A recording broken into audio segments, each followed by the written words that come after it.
Hello, bachcho. Let's read the given question. The question says a spring is cut into two halves. How is the spring constant of each half affected?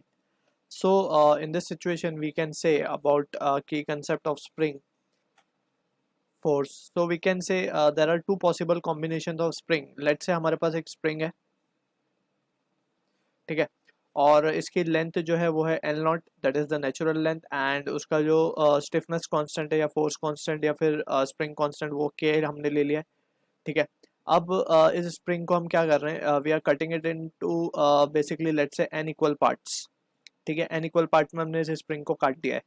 तो we know K for the parallel and series combination we can write for series combination of spring k equivalent can be written as 1 upon k1 plus 1 upon k2. This formula we need to remember, and so on, right? And for parallel combination अगर हम बात करें, for parallel combination k equivalent is just k1 plus k2 and so on, right?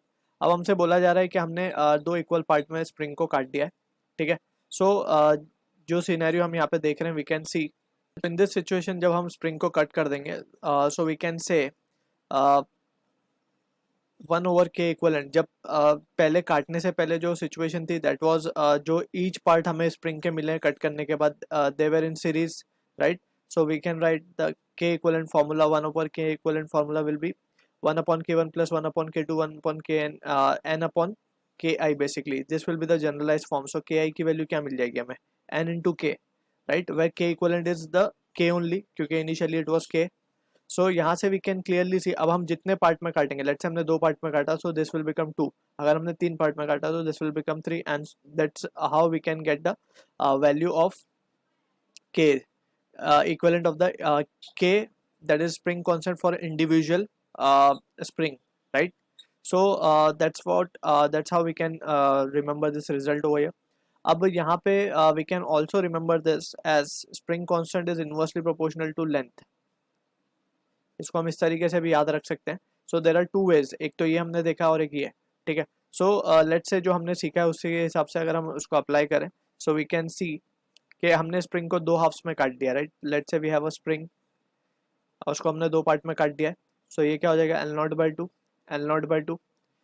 अगर initially it was L naught और spring constant K था, तो यहाँ पे हम देख सकते हैं, अगर हम ये रिजल्ट लगाए तो डायरेक्टली हम कह सकते हैं कि अगर लेंथ हाफ हुई है तो स्प्रिंग कॉन्स्टेंट डबल हो जाएगा, ठीक है। So this was the first case. अब हम हमारे केस से देखते हैं इसको, K I is equals to N times of K, यानी कि अगर हम बात करें एक स्प्रिंग के लिए, तो लेट्स से ये दो पार्ट में डिवाइड हो चुका है, इसका स्प्रिंग कॉन्स्टेंट अब मान लेते हैं के वन, इसका मान लेते हैं के to, right?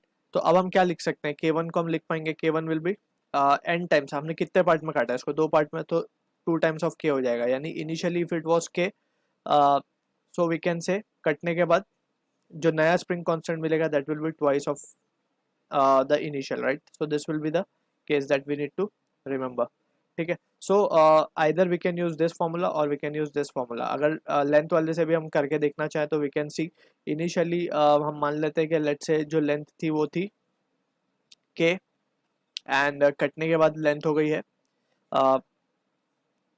This, that is K one and K two, ठीक है। सो हम क्या लिख सकते हैं, K one can be written as, या फिर हम इस तरीके से लिख सकते हैं, K final upon K initial will be equals to L initial upon L final, right?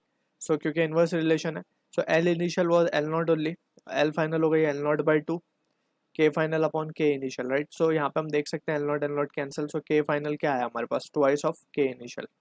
So this is how we can solve the given question. So as per the question we can say spring constant will become half, twice. So this is the answer to the question. I hope you understood the solution. All the best.